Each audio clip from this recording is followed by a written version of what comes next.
cuerpo como un reo que deja escapar las palabras obligado por la tortura. Sí, todos en la capital fuimos internos en la prisión estelar. Pero no todos sufrimos por igual. Algunos afortunados tuvimos la opción de permanecer en nuestras casas acondicionadas con un aire cuya tropicalidad había sido extraída por máquinas eléctricas, convirtiéndolo en un bienvenido aire polar. Tuvimos también la opción de refrescarnos en nuestras piscinas y la alternativa de visitar lugares tan cómodos como nuestras viviendas. Yo, por mi parte, asistí al Rincón de las Artes para presenciar una función matutina de flamenco en compañía de mis amigas, Lorena y Socorro. De camino al teatro en el cómodo y fresco automóvil de Lorena, observé a mujeres de baja estatura, piel oscura, ojos achinados protegidos por cortas pestañas lisas y pelo también liso recogido en una moña. Ellas, por herencia heroicas, llevaban sobre sus cabezas trapos enrollados y encima de estos canastas llenas de algún comestible que esperaban vender en cualquier esquina por donde pasara mucha gente y en donde tal vez un árbol compasivo regalara su sombra.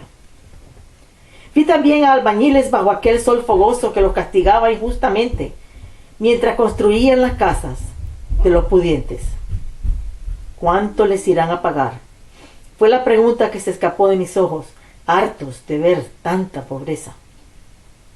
Socorro, siempre sensible a mis sentimientos, y leyendo la pregunta en mis ojos, comentó: da pesar ver a los pobres. Sí, da pesar, opinó Lorena. Pero recuerden, muchachas, que la indiada está acostumbrada a esa clase de vida. ¿Se acostumbra el estómago al hambre?, pensé yo. ¿O la piel al calor y el espíritu a la injusticia? Bueno, recordó Socorro, como estamos de vacaciones, vamos a ir con las monjas a un barrio pobre para enseñar a los niños. La educación es la mejor herramienta para ayudar al desposeído.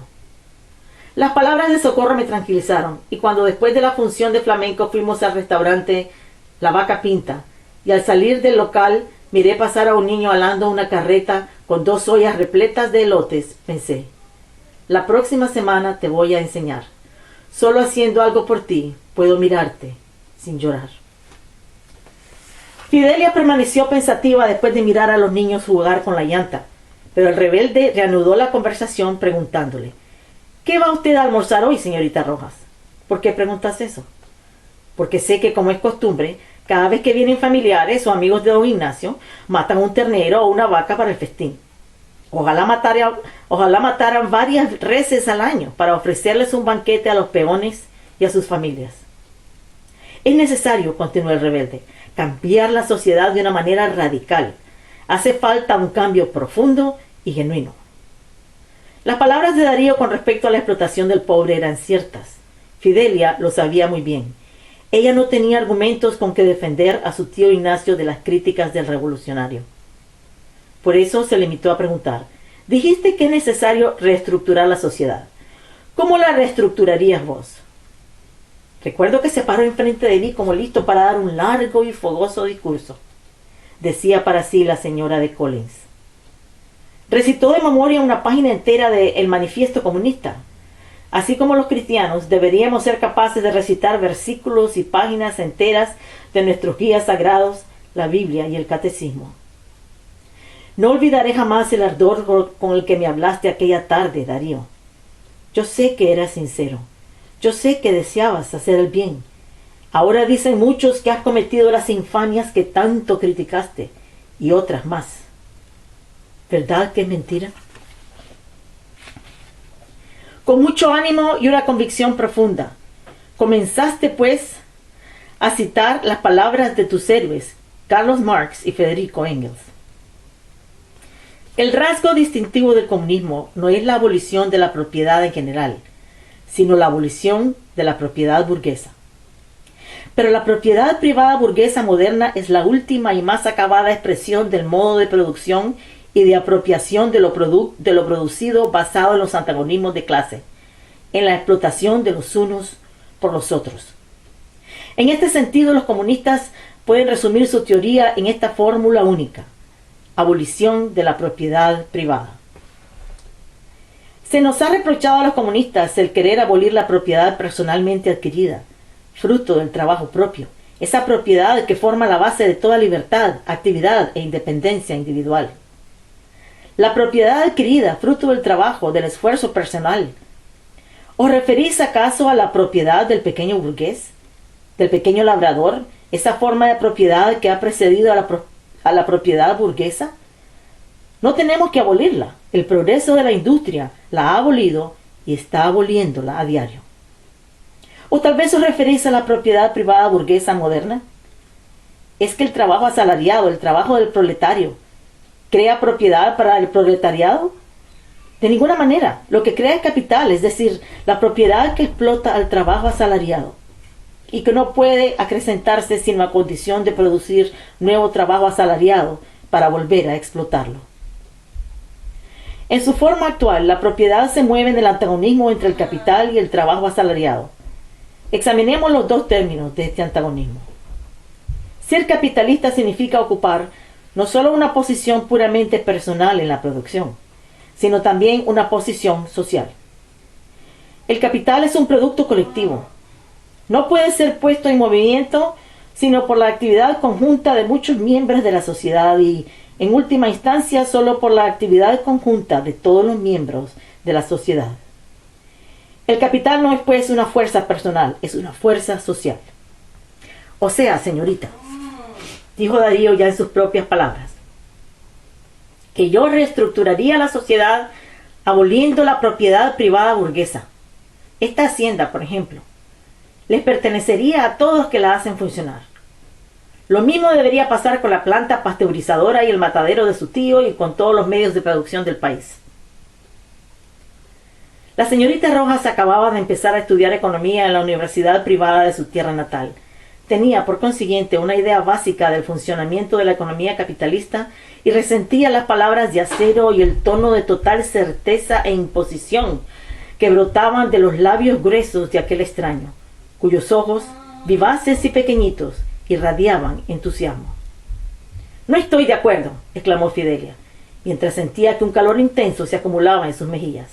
«Es cierto que hay injusticia y que debemos tratar de corregirla, pero también es cierto que la libertad individual y colectiva, junto con las oportunidades para la superación académica y las leyes que favorecen a los dueños de los medios de producción, han creado un ambiente propicio para que surjan personas dispuestas a arriesgarse, para crear fuentes de trabajo para otros y para mejorar la vida material de sus familias y de sí mismos». Darío sonrió al percibir la furia que de rojo se había vestido sobre las mejillas de Fidelia. «Señorita», dijo el rebelde, «creo que le tengo miedo». «Soy yo quien tiene miedo de tus ideas abusivas», expresó la señorita Rojas, sin darse cuenta de que gritaba en vez de hablar. «Es cierto que el gobierno desempeña un papel importante en la sociedad, pero ese papel no debe incluir el usurpar los bienes de los ciudadanos. Al contrario, el gobierno debe proteger la propiedad privada para así alimentar la iniciativa de la gente. Cuando las personas se saben protegidas y tienen metas monetarias que alcanzar, se sienten más dispuestas a tomar riesgos económicos que abran fuentes de trabajo y creen riqueza material. A su vez, la riqueza de los negociantes y hacendados es capaz de producir el progreso de la sociedad entera, empleos, hospitales, escuelas, carreteras, adelantos científicos y muchas cosas más. Esto ya ha sucedido en los países industrializados y en menor medida en el nuestro. Ahora, prosiguió Fidelia, admito que ciertas ideas socialistas benefician a la humanidad. Por ejemplo, el sistema de seguro social del que gozamos en nuestro país es muy bueno. El gobierno, el empleador y el trabajador o profesional se unen para pagar cada uno un tercio del seguro médico del empleado y de su familia. Y si el trabajador pierde su empleo, el Seguro Social paga las cuentas médicas por 3 meses. Y si al final de este periodo la persona no logra conseguir trabajo, puede recurrir a un hospital de beneficencia pública. Esto funciona muy bien y debe extenderse a los obreros más pobres, o sea, a los labriegos de las empleadas domésticas. Las ideas del rebelde Darío no eran nuevas para la señorita Rojas.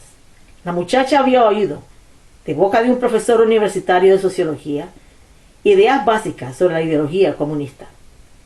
Dicho profesor había sido arrestado en una ocasión bajo cargo de corromper a la juventud con ideas subversivas, y había logrado recuperar su trabajo únicamente porque un pariente suyo era amigo del ministro de Seguridad. A pesar del encarcelamiento, el erudito en ciencias sociales no había desistido de hablar del tema vedado, aunque lo hacía más esporádicamente y no permitía grabadoras en sus clases. Por otra parte, aunque las leyes de la diminuta nación prohibían la venta de libros que trataban del marxismo, había en las universidades, tanto en la pública como en la privada, muchos rebeldes dispuestos a distribuir literatura ilícita. Fidelia había recibido varios folletos que explicaban los ideales marxistas comunistas.